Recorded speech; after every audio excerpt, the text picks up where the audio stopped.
Knon 89.3 FM in Dallas and Fort Worth, the voice of the people. Business owners, tell KNON's listeners about your business. You can put your business or event on KNON. KNON currently has space available to run announcements for you. Tell KNON's listeners about your goods, services, nightclub, concert, or event. Help keep the voice of the people on the air while putting your information on the air. KNON's been named the #1 radio station in Dallas by both the Dallas Observer and D Magazine. Put your business with Dallas's #1 station. Call now for more information at 214-828-9500, extension 227, or extension 233. For more information, go to knon.org and click on the Run Spots on KNON page. It's a great way for your business to support community radio while letting more people know about you. Get off my lawn. Watergate! Watergate!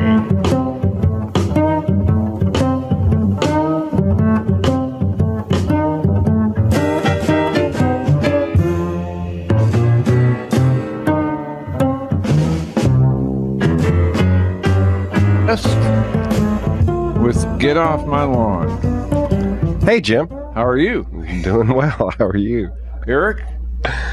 Oh, I have only one thing to say. Yes. We're messing everything up today. Okay. All right.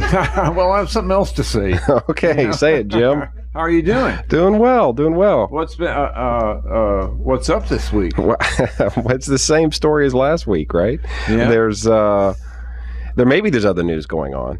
Maybe there's Right. been things happening with Parkland or the police force or the city council, but I don't hear about that. What does it say about our lives that school board meetings are the most interesting things going on? Oh, I know, right? I mean, when you talk to people who who started out their political career on school boards, Yeah. like that's never what they lead with. Yeah. No, I remember getting the assignment. Schutze, this is the third time this week you've been late for work.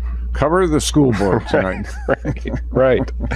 Unless it's a Texas textbook meeting, Yeah. it's usually not very interesting. Sure. So this week we had the great saga of at the end of the week of the school board considering again. How many times have they considered this report? Well, the last week when we were doing the show, we thought they were going to be their meeting was going to have a conclusion, right? And that there would be, we'd know, is he fired, is he not? Yeah. So this is all about this external investigation that was done of the superintendent. There was an internal little mini KGB investigation of him. It said he did a lot of terrible stuff, broke the law, and he bullied a woman. Now, bully is not a legal term. It's a term from the culture. It had been used a whole lot by his critics, especially the teachers' unions had been saying for a couple months that the superintendent of schools was bullying them by sending these observers into their classrooms and telling them how to teach. That was bullying. The word kept coming up. So then we get this internal report which says that, yeah, he bullied this woman. And the thing about the word bully is it sounds kind of like he hit her. Yeah. I remember years ago at Dallas Housing Authority, Fonzo Jackson, I think was his name, right? And there was a meeting that ended with basically him in someone's face and maybe threw a punch, and they got chest to chest with the Dallas City Council person. Those were the good That old was a days. bullying situation, right? Yeah. That's bullying. Domingo Garcia, when he was on the council, he used to bully people. He hit them in the face. That's bullying. Right. So anyway, this report came out and said that the superintendent of schools had bullied this lady, and that sounded bad. You kind of wondered, well, is he going to have to go to the pokey or what? Right. Was this, or at least Could he be sued? Yeah. What could happen? So then there's this external investigation where an attorney named Paul Coggins, used to be the U.S. attorney, he sits down with all the accusers and everything and tries to sort it out. And the accuser in this case, according to the internal report, was the lady Rebecca Rodriguez, who is a media figure, has been a TV anchor and she's worked at Channel 8, Channel 11. I think she was... Maybe at 4, but at least 2 of them. Yeah. So she's a well-known, pretty respected figure in the media community, and she's the one who, according to the internal report, said that the superintendent had bullied her. So the outside lawyer sits down with her and says, what about... Coggins, right? Yeah, Coggins. What about this bullying thing? And according to Coggins, she said, I never said that. Other people said that. Yeah. Even though the report said it. It gets really complicated, right? The report that was being developed to investigate the internal report, to investigate her allegation, said several times that she said she was bullied. Yeah. And she said, no, I never said that. They just stuck that 3 or 4 times in the report. The same word that we've been getting from the teachers union for a month. Right. That he's a bully. Yeah. Doesn't listen to us, doesn't care. It just pops into this report. So this brings us to another matter I hope you can enlighten us on, which is the fact that Brett Shipp at Channel 8, good reporter, everybody. Has a lot of skins on the wall. Oh, yeah. The one of the biggest stories of the last quarter century here with the fake drug scandal. Yeah. That was his. Yeah. A tough reporter, no holds barred. Go get him. But he's been on this campaign, which feels like it's in defense of Rebecca Rodriguez and furthering her cause. And in the stories that he's done, he always has these backup sources who they're interviewed, and it's people like former board members and so on who say, yeah, that's right, they shouldn't have done this, they shouldn't have done that. One of them was a former purchasing director who confirmed Brett's thesis that the way Miles had handled a purchasing issue was wrong. Right. That was from this last week. And if you want background on it, go to Front Burner, frontburner.dmagazine.com, and I have a really crazed, ranting, bananas, 1,500 word post that says what, though? I mean, pretty good point.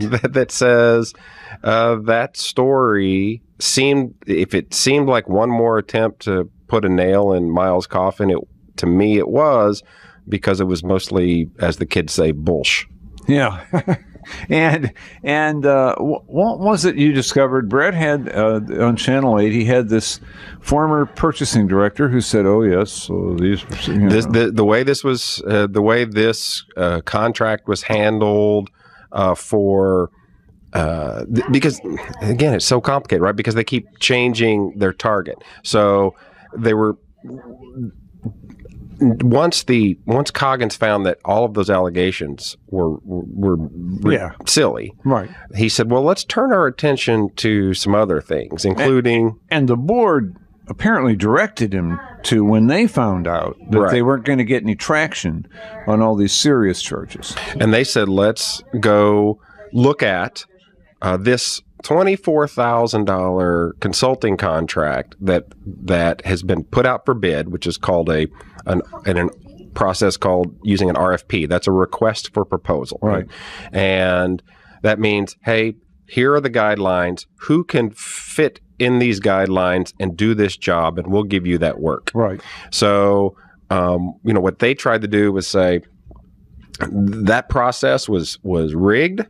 Right. To give it to friend of Mike Miles, Lisa LeMaster, and that's wrong. And that's the wrong way to do things. Crooked deal.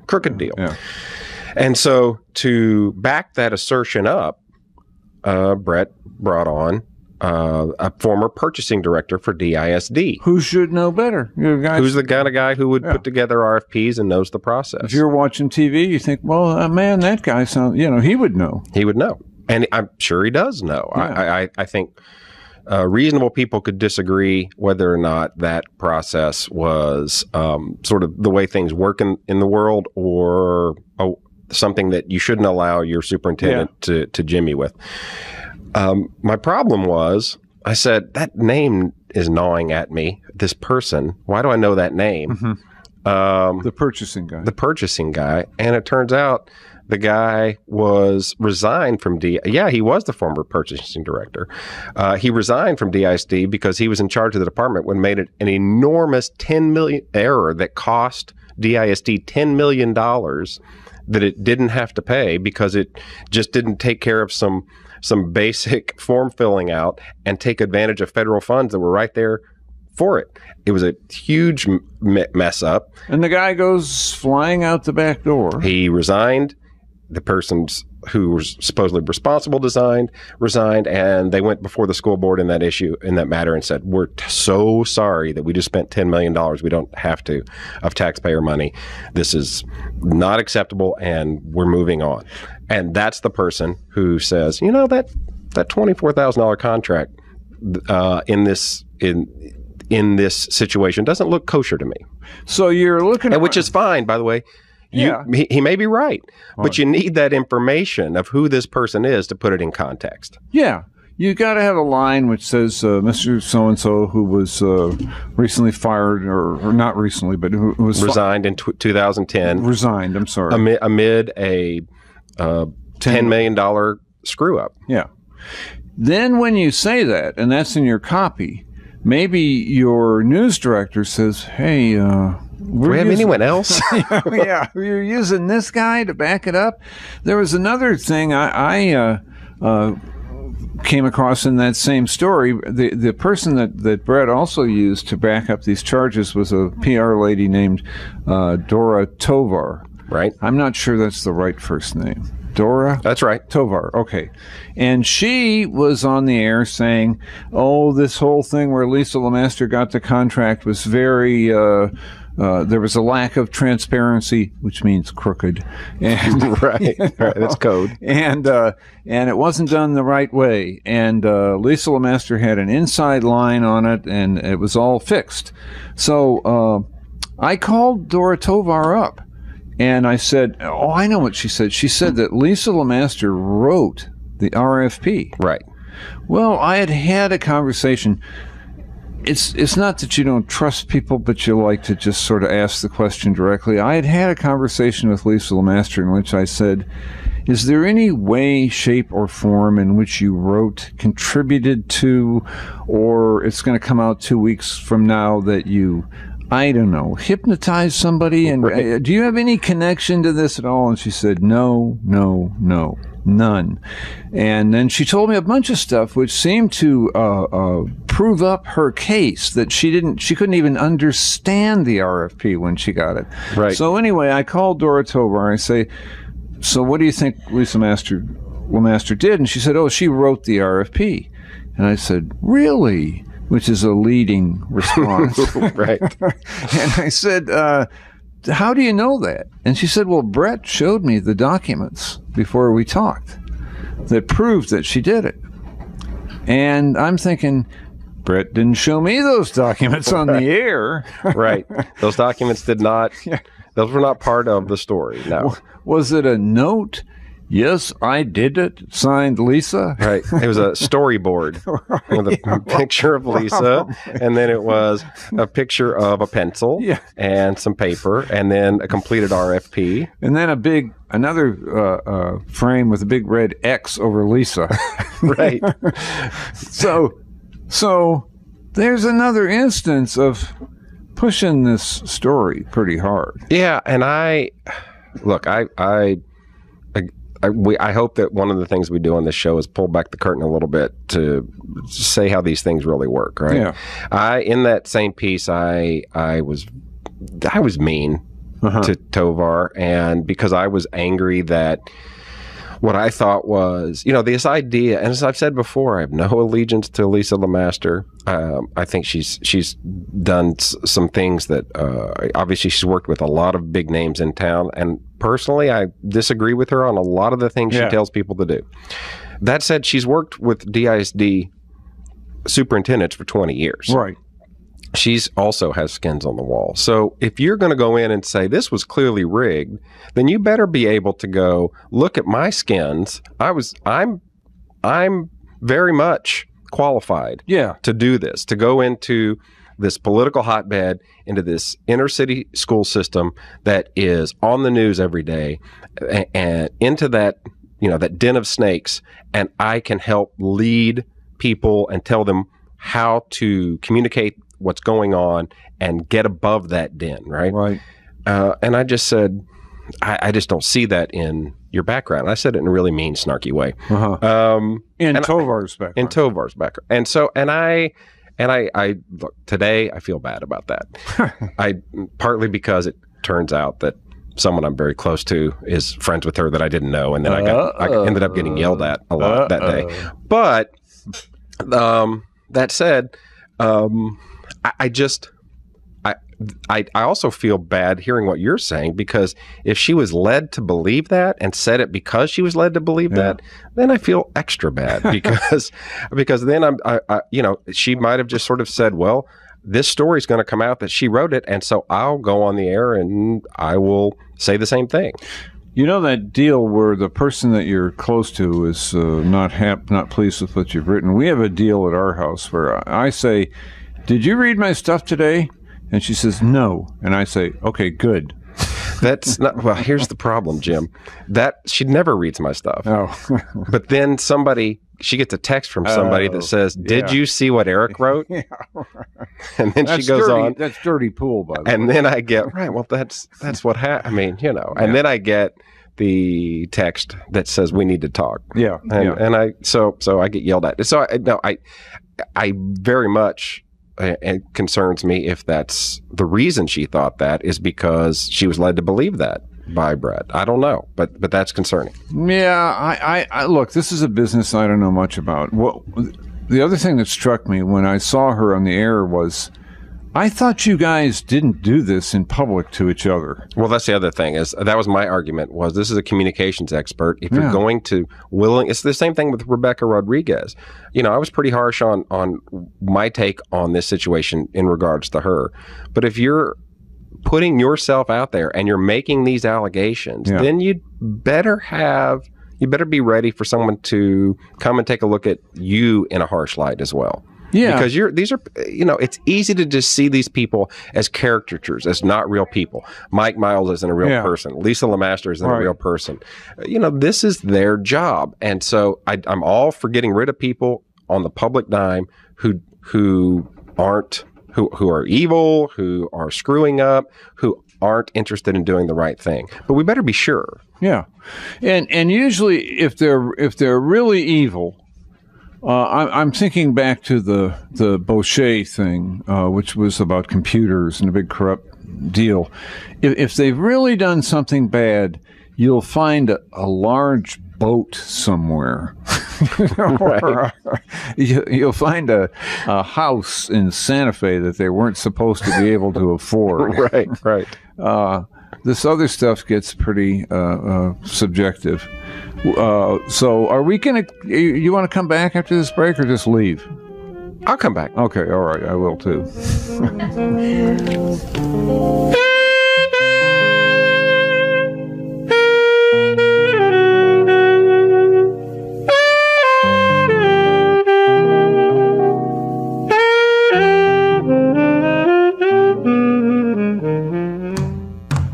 Knon and Beyond Bows and Arrows 5th ever benefit powwow is coming Saturday, October 5th. It's a free admission powwow with raffles, auctions, Indian food, arts and crafts, as well as raffle dances and spot dances. Vendor space is available. The 5th ever Knon benefit powwow takes place at Four Winds Park, located at 5380 East Highway 199 in Springtown, Texas. MC for the powwow will be Knon's own Albert O'Crow and Harold Rogers. All drums and princesses are welcome. Vendor setup is at noon. Gourd dance starts at 2 p.m. to 4 p.m. A free supper break from 4 p.m. to 5 p.m. and intertribal dancing from 5 p.m. to 9 p.m. For vendor space or more information on the powwow, call 972-835-1590. Once again, 972-835-1590. Come experience a traditional old-style benefit powwow Saturday, October 5th. Business owners, tell KNON's listeners about your business. You can put your business or event on KNON. KNON currently has space available to run announcements for you. Tell KNON's listeners about your goods, services, nightclub, concert, or event. Help keep the voice of the people on the air while putting your information on the air. Put your business with Dallas's #1 station. Call now for more information at 214-828-9500, extension 227, or extension 233. For more information, go to knon.org and click on the Run Spots on KNON page. It's a great way for your business to support community radio while letting more people know about you. Get off my lawn.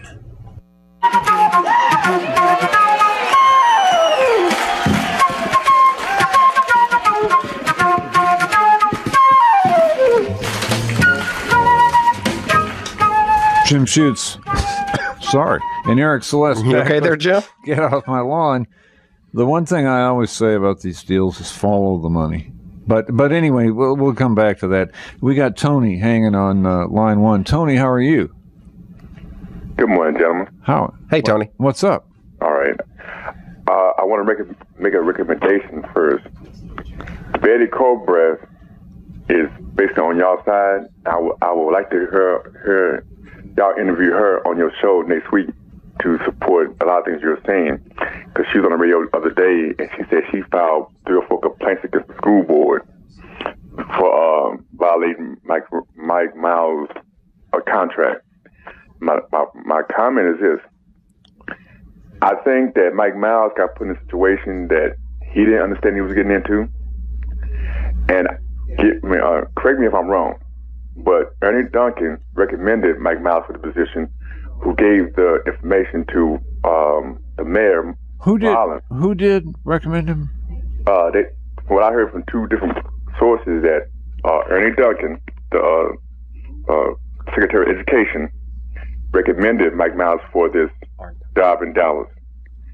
Basically, he didn't advocate for it, but okay. and the name was given to Mike Rollins, who gave it to the school board. Betty Corbett said it the other day, and someone else this morning on another show said the same thing too. That's interesting. I don't know if y'all know that or not, but I didn't know it. And see, to me, now I see the motive of the mayor, why he's supporting, if that is the case. Not saying that is the case, because if you recommend this person and you put this person in a situation where it's political, and Mike Miles got put in a situation where you recommended him to come here to be a superintendent, but no one told you the political struggle that you're going to have. They didn't. All you knew is the Secretary of Education recommended this job, and now you caught in a situation where you can't do your job, and you come into a situation that's more racial divided than it was in Colorado. Than anything else, and that's an interesting, Tony.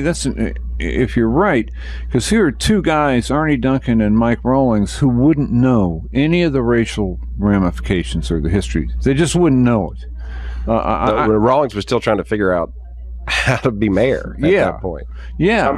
And I was like I said, I've been listening to different radio stations, and that's why I was saying Betty Colbert she mentioned this the other day on another radio station, and I didn't know if y'all knew about it. And to me, that's information that needs to be put out there, if that is a fact. I'm not saying that's not. Well, it brings another thing to my mind, in that I kind of like Rawlings better than a lot of other mayors we've had, but it's if he originally brought him to us. It seems to me that, and you were talking about how he supports Miles, but man, not until the last minute. Yeah, and Tony, thanks for that. Thank you. I'll listen off here. Right. Thanks, appreciate it. And I think he was, I don't know, he wasn't forced to, but I think he finally trusted the people. he's got his education people. Todd Williams is his education advisor now, who is very well respected. And Rawlings is? Todd Williams is Rawlings's education. Yeah, okay. Go-to guy, well, and so I think Williams convinced him. Look, here is what's going on here. So when Rawlings came out and said, "Look, this is about personalities," I think he was taking that information that he's getting from somebody who knows, somebody who backs school board, whose organization backs school board people who are reform-minded, and who know what they're doing, and who is involved in the behind-the-scenes politicking here. So, I think once he felt like he had a handle on it, and that he felt comfortable with saying, this is about personality conflicts, this is not about Miles's deficiencies, other than maybe some communication problems, which he does have. I think that's why he finally stepped out. I do think the idea that that he did not know what he was getting into, though, he also didn't figure it out quickly enough, Miles. Yeah, he didn't come to town and say, tell me where the bears are. Right. So, tell me where the pitfalls are. But I sort of bridle at or resist the suggestion that this is all about personality. I mean, Miles, by setting up this principals academy, he's taken the hiring of principals out of black leadership, where it's been, and there are historical reasons for it. That's how it had to be when we were under the federal court settlement and supervision, and a federal court monitor. That monitor was going to go out every year to the black community and say, how's it going? And who in the black community? Well, school board members, but they have to go to the rest of elected leadership. They have to go to Commissioner Price and say, how do you think it's going? Right. And Commissioner Price doesn't just pull it out of the air. He's got to reach into the community, into a leadership infrastructure, and say, how's it going? And that in southern Dallas, is the ministers, the ministerial alliance. And so that's who's going to tell him. And they're going to say, it's going fine if they have been able to pick the principals for their schools. If they didn't get to pick the principals, they're going to say it's terrible, it's bad. You tell the judge they're shafting us again. And so the ministers under the old system had the power to pick the principals. And I think Miles took that away from him. And I don't know that Miles understood fully, or anybody did, what that was going to do. But the school system has been the principal support, the school system in the city, of the middle class in southern Dallas for decades. And so you're going into southern Dallas and you're saying, oh, by the way, we got this school reform thing going, so we're unplugging your whole structure of power. And yeah, there was blowback, but I don't think that I think he could have had Jesus Christ or the Buddha doing it. And if you unplug that structure, you're going to get blowback. Is it possible that what we've got are multiple alliances against him? You've got that, and then you have personality problems with people, Jones. Yeah, who want to be told the things she wants to be told, right. and that, so you've got this alliance of folks, and the teachers unions, right, are very important. Yeah. So it's almost, looking back, I mean, if we really are in a 4-4 stalemate, which is what it looks like, and if, as the morning news reported today, and seems to be accurate from the folks I've talked to as well, that they're probably not going to recommend termination for Miles. They're going to vote to terminate him. They're going to just decide how big the slap on the wrist is going to be. He has to wear a pointed hat for the rest of the year. If that's the case, I'm almost sort of amazed at that there's 4 people in his favor based on that alliance against what he's doing. And again, has to be said, I said it last week, I don't even know if he's that good of a superintendent yet. Mm-hmm. But I do think that the reasons for people that for getting rid of him right now are silly. And I had this conversation with my managing editor, Patrick Williams, last week. He called me into his office and he said, what is all this stuff about what's wrong with Miles? Why don't you write about what's wrong with DISD? He said, if it turned out that Miles was an embezzling pedophile, I'm not sure it would be relevant, right? Because DISD is such it's just in such need of massive change. You know, and that's hard to get my head around, Jim, because he's right, and yet I feel like it's not as bad as, I don't know. The data's bad. I mean, this is what, when you talk to someone like a Todd Williams, who's advising the mayor, you know, and he's said this, I can say this because he said this in columns in the morning news, you know, he's a data guy. Yeah. And he says, look at the data. The data is bad. Right. And now, your kid had some really good teachers coming through DISD. Woodrow, great, yeah. My kid loved her DISD experience, had some great teachers. So we, and then some of these people who say good teachers are being lost, good teachers are angry. It's not that I don't believe them. I do think that's out there, but the data is so overwhelming. Even with my anecdotal narrative of good pockets of things happening, that doesn't mean that crushing reform isn't needed. Well, there's a funny thing about that I've wondered about that same thing, because our experience at DISD was great, but we're middle-class people, and so we know how to sort of play the tricks. You know, for a long time, your kid could get into Stonewall if you had a history of hearing problems in your family. And so the big deal in our neighborhood was that you'd go to interview with the principal at Stonewall to see if you could get your kids in, and she would say, "Where do you live?" And you say, "Huh?" Because the deaf kids go there. Yeah, that's where my daughter. That's where my daughter went to elementary. It's a great school, and you're right. Not only that, you could get there if you knew me, and you would have me forge my water bill, which I did for some friends after I left. Oh, sorry, but that's how much people wanted to be in there. So yeah, there is an advantage. The other advantage, I was talking to a school expert last week, and that person, I was bringing that up, and this person said, "Eric, your daughter was going to do fine no matter where, because what the studies have shown is how many words are spoken at home, what sort of environments at home, that you know, the people who are wasting money are these, you know, middle class to rich folks who are sending their kids to schools that cost $35,000 a year when they're in elementary and junior high. They're just wasting their money, because if they sent their kids to DISD, the difference, no matter the chaos, because of the support they get at home, because of the kids they see, because of the environment of their life and the money around them that's able to make that environment happen, those kids are going to do fine. But they're going to do just fine. And so you're right. We're not good. Just because our kids went through DISD doesn't mean we're a good barometer as to what those pockets of excellence those other are. people go through. And you mentioned Todd Williams. Todd Williams there are these really smart people who are tuned into this issue. Williams is one. Mike Morath on the board is the other. The mistake I think they make is that they send statistical arguments to journalists.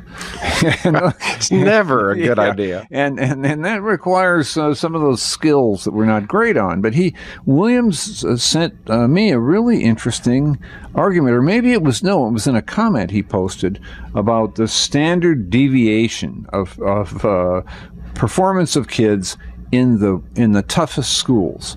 And he said the greatest spread from terrible achievement to great achievement is in the toughest schools. What that means is that in some of the toughest schools, or in a lot of them, where the kids come from public housing, tough backgrounds, you know, moving around all the time, public housing is probably better because people stay put. Yeah. But apartment kids who are floating all over town and they don't have a lot of advantages, in a lot of those schools, their achievement is awful.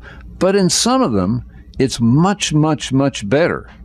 And so the argument is that the school can make a huge difference for those kids, that the spread is way greater. For our kids, it's the home that's pretty much their destiny.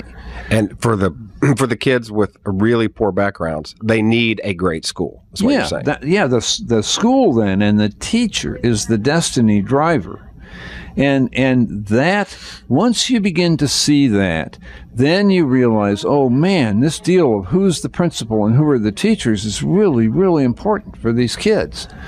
And I wonder if we want to say, okay, what has Miles done wrong? Because you and I, from the outside now, sort of agree, hey, this is a huge problem in this octopus of a school system. So he's got to cut a wide swath as he goes marching in.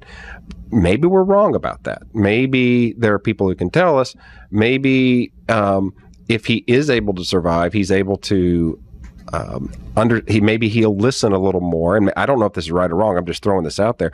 Are there ways to conduct that reform and still keep those pockets of excellence and those good teachers who are working hard and they don't get caught up in the grinder that's coming through to trying to raise everything so that the forest can grow anew? Yeah, the problem is the place, I mean, going back to the Todd Williams argument, the place where you're going to have the biggest disruption is going to be in the really poor minority neighborhoods. And so you're going to have, again, I still think you're unplugging a whole machinery that's been running those schools for years. And you're not going to get out of the blowback to that, no matter what you do, no matter how you handle it. I mean, maybe I'm wrong. Maybe there's more to being a nice guy and being diplomatic than I think. But the other thing is, Miles seems pretty diplomatic whenever I see him. Yeah, I was told by someone after the school board meeting this week who would know that, Miles still has, that his communication problems are real and that they are still there. That's disappointing if that's true. And I think that's just maybe, how he is in dealing with, we're all different in the way we deal with bosses than the way we deal with people while doing an interview or friends or whatever.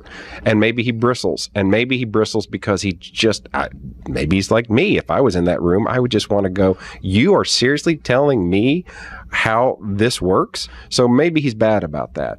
I don't know. But I do think that he has figured out how to at least publicly play this game. When we come back, let's talk about the role of the school board in all of this, because he's got to deal with the school board. And we were, before the show, we were talking about the fact that in this closed-door meeting they had at the end of the week, apparently Miles had to have his own lawyer present.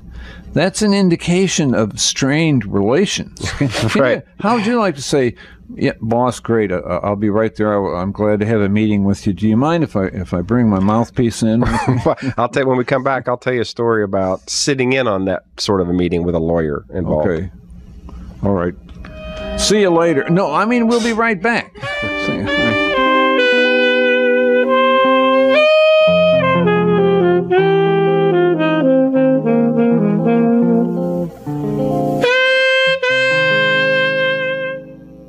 This Saturday night, the party is this Saturday night.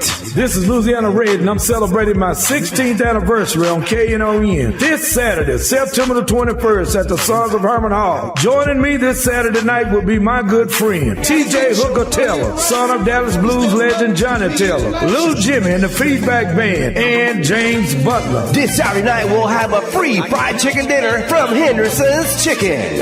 Doors will open at 7 p.m., music at 8 p.m. This Saturday at the Suns. Tickets are at knon.org. Bill's Records in Dallas, or Forever Young Records in Grand Prairie. The Sons of Herman Hall is located at 3414 Elm Street in Dallas. This Saturday night, TJ Hooker, Little Jimmy and the Feedback Band, James Butler, and a free chicken dinner at the Sons of Herman Hall. It's a KNON benefit event sponsored by Beneficial Consultant Services. I'll see you there this Saturday.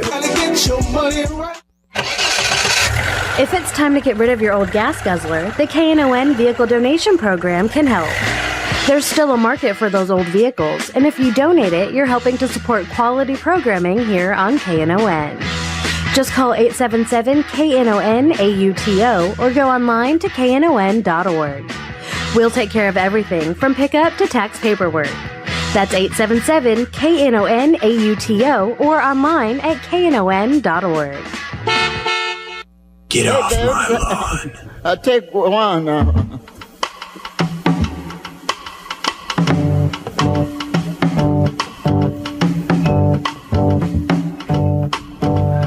Jim Schutze and Eric Celeste back with Get Off My Lawn. We've been talking about Mike Miles, the school board.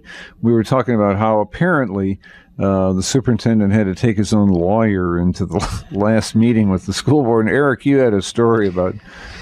Yeah, when I was 28 and I had been given one in a series of jobs I did not deserve, I was at the Star-Telegram. And I won't say who, because I still see him around town, and he's a friend. But there was somebody who when I started in this business, it was really at the height of its money making. Yeah. And then everything since then has been sort of downhill. Thanks a lot. I'm kind of a cooler in that way. But so when I went in, it was sort of understood that if we're going to start moving out some people who are high priced, et cetera, and so on. And so one person kind of figured that out because his reports. You have to build a case in a big company like that, right? Paper. So a paper trail. So you start saying, well, this story, it doesn't meet our standards for this reason. Right. And that person's like, I've been doing this for 30 years. What are you talking about? And then you say, well, you were late this day. And you say, well, I don't have hours. Right. And so you build a case. And they started figuring out. So we would have, with the editors, would have a little one-on-one story idea meetings. Right. And so that person one day shows up and we said, oh, is this someone you're writing about? Or should we? And he said, no, this is my lawyer. And he sat down and that person put a tape recorder down and pressed play and said, let's have our story meeting. Yeah. and I wasn't the top boss. I was his direct report, but my boss sort of was, I thought it was awesome. I thought this is fun. I mean, this is journalism. Yeah. The other side of that is I remember being out for drinks one night in a group that included the then owner of the company I worked for, which was still called New Times, Mike Lacey, who was unaware of my presence at the table. But the company had just borrowed a whole bunch of money to buy newspapers. And there was some lawyer at the table who was apparently sent there by the people who loaned the money. And they'd been doing business all day, so now they were having drinks. And the Lacey got on the subject of somebody he wanted to fire. And the lawyer said to him, what is your process for severing employees? How do you begin that? And where do you keep the files and so on? And there was a long silence, and Lacey said, I just tell them you're fired. Get out of here. Right. And the guy shook his head and said, oh no, Mr. Lacey, we're going to have to change that. Yeah, which is probably why I ended up leaving. I started getting weird notes in my file. Yeah. So anyway, we have this business of Mike Miles meeting with the school board, and he has to have his lawyers present.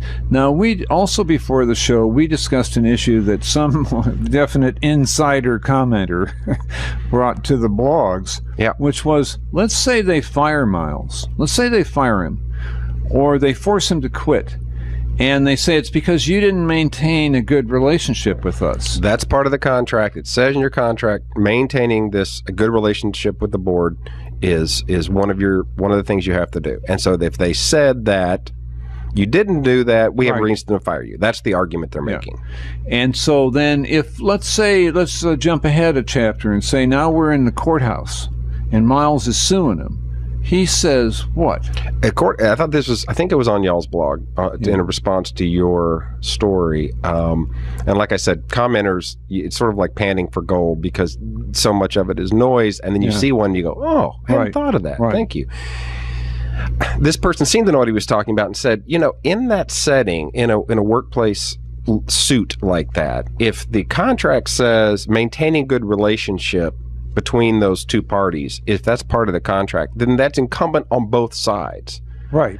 It's like a marriage. It's like a marriage. Yeah. Right. You can't, it's not that I just have to abide by it. You do as well. Yeah. So he said if he could prove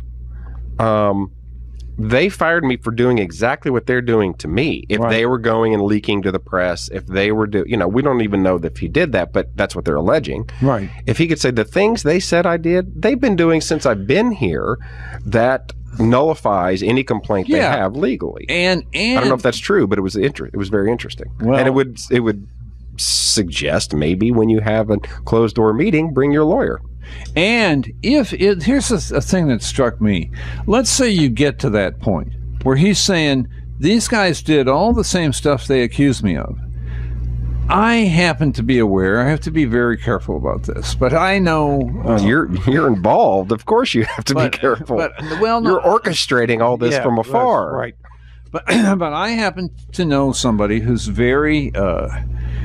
loose-lipped ill-advisedly about what he says to reporters. And this is a person who wants some work at DISD. Okay. So in the middle of all this controversy over did Miles do something to tip the scales, did he have his thumb on the scale to get Lisa Lemaster a contract? This person I'm talking to tells me this wonderful story about a school board member and what a great school board member they are and how helpful they've been to him. Because he wants a contract, and this school board member was willing to contact some people down there for him, help him get this contract and kind of help him navigate. In other words, a little bit cheat on the bidding process. Right. So it occurs to me, does Miles know about that? Because can you say, without giving anything away, can you say if that person was one of the ones who seems to be lined up against Miles? Oh, the school board member is absolutely, okay. It's one of the people most critical of him over the Lisa Lemaster thing, and he's in there trying to put his big thumb on the scale. Which, if I'm going to be consistent, I'm fine with. I wrote this in that big rant. Mm-hmm. That I've been involved in a bunch of RFP processes. Okay, I wrote an RFP not long ago for a big company that paid me to do it on contract before I took a full-time gig recently. Right. So look, these big companies know who within 1 or 2 or 3 even at a 20 company bid, they know pretty much who they want to give that to. Yeah. They just do. They've worked with them before or whatever, but there's a process they need to go through. And it has to do with some percentage of it with schmoozing. With schmoozing, they have to go through it so that they can say, we've got minority firms, we've got women or minority-owned businesses that are doing it. So that's why it's really important to a group like, I'm going to use my own profession here on the media side, a group like Allen Media, which is a woman-owned business, okay? Mary Woodleaf, who's very good at her job, and that company's very good at what they do. But they're able to be a minority, what's it called? WBE, Women in... MWBE. Whatever, Women in Minority-Owned Business, that helps you get into bids that you would otherwise not have as a check mark for, and be able to get in on. So there's a good reason for that, and sometimes a company will have to look at, okay, we're a big DISD or we're a big government entity, and we've got to have 40% of our all the contracts we give out have to be women and minority-owned businesses. I'm all for that, and that's good, and so that gets a nice array of people, and so it becomes not only about schmoozing. Right. Yeah. That said, a tiny $24,000 contract, which is tiny, to do some consulting for a little thing. I've had those sort of contracts, and I've had them for big government agencies. Mm-hmm. And the way it happened was I met with the head of the person through someone else who I'd done work with, and that person said, this guy's great. And I showed him what I would do, and I told him what I would do. That's schmoozing. That is schmoozing. I was in this person's office, and that person said, we want to work with you. Here's a 9-month deal. Here's how much we'll pay you. And I said, all this, or, how much would you charge? And we argued about it. And I said, great. And I said, okay, I'll send a contract over. And he said, no. We have to do a bid. We have to do an RFP. Yeah. Oh, okay. I have to go through a bid. Okay. Well, then that's all that was said, because at that point now, they're going to put out a bid. And I was never talked to by that person again. Right. I can say I really knew that was your bid. It was my bid. It was written so that I could, and then I went and found a couple of friends who have similar businesses and said, hey, do me a solid, bid for this, bid this much, so it's a little bit more than me. I'll take you to drinks. And that's just what happened. By the way, it was for a silly little internal communications thing. It's the sort of thing that goes on all the time, because that's the way sometimes if an agency wants to not take 9 months to hire someone to help them execute something that helps that company, they go through that. So I'm not saying that's right or wrong. I'm saying none of this surprised me. And especially when I read your piece, it struck me that if this one of these, what you're buying is brains. They want somebody they can get along with. They want somebody they can read. They want a person. They don't want a blind selection. They don't want to be surprised by who comes through the door. Now, the other thing they do, which is what happens usually in a larger RFP, is they've got a company they work with, and they say, we're going to put this out to RFP because we're unhappy with the results.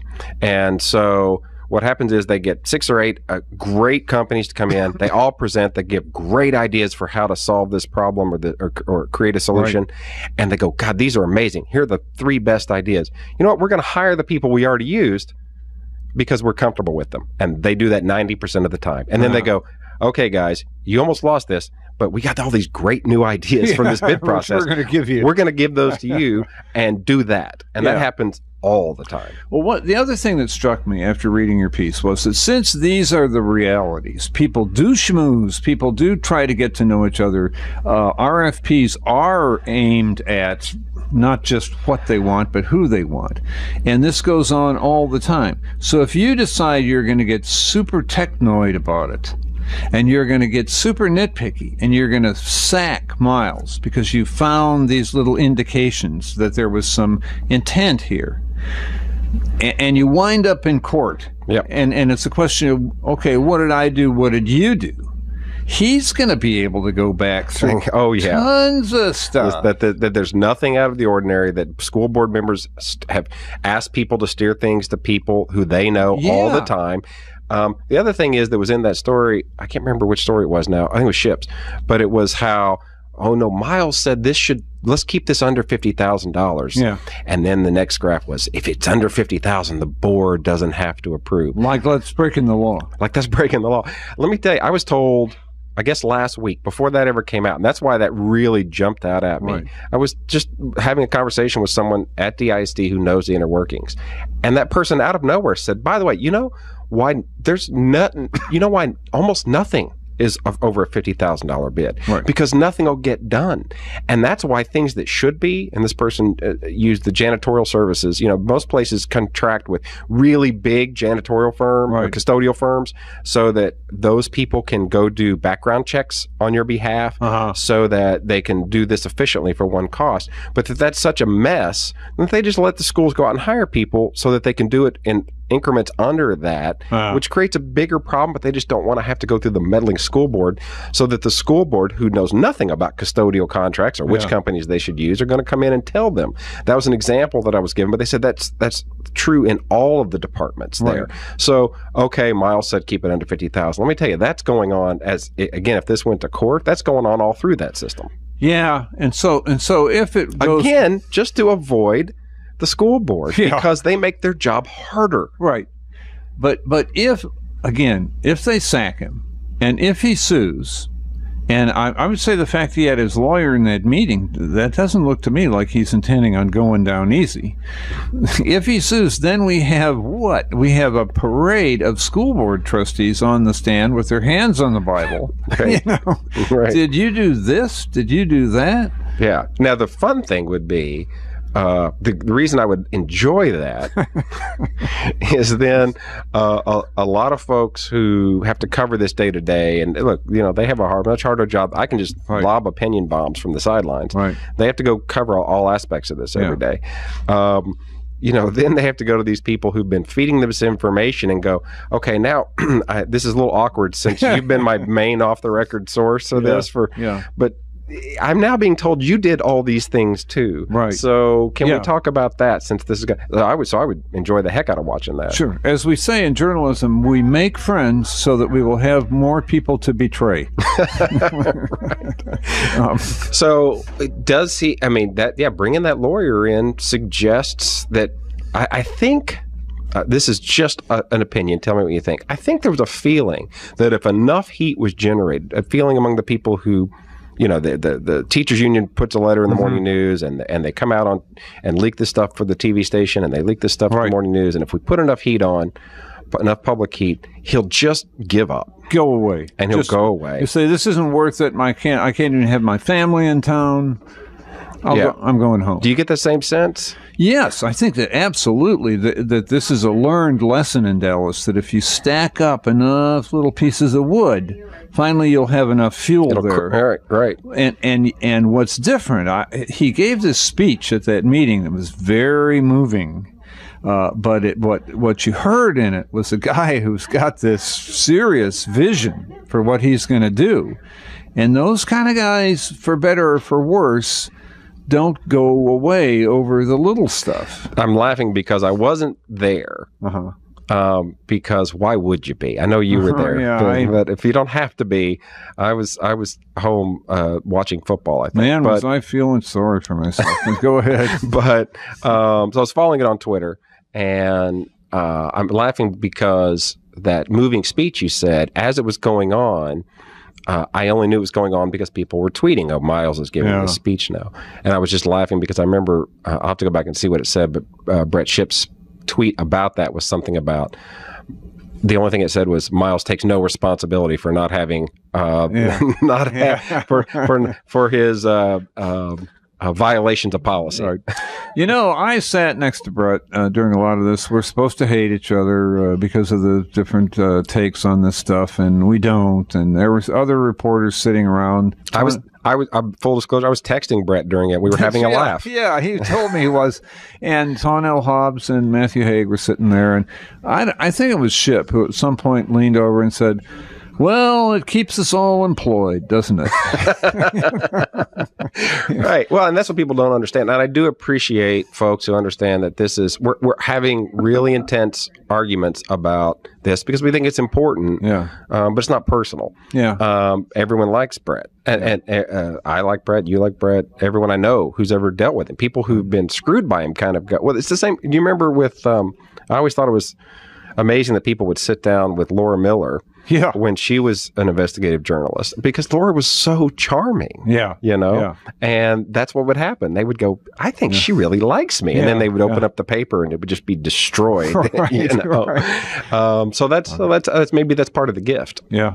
I talked to somebody once who said he was appointed to a public office by Laura Miller, and it turned into a disaster for him. He said, "That's the worst thing that's ever happened to me in my life." And I said, "Why'd you do it?" And he said, "Oh, Laura Miller asked me to."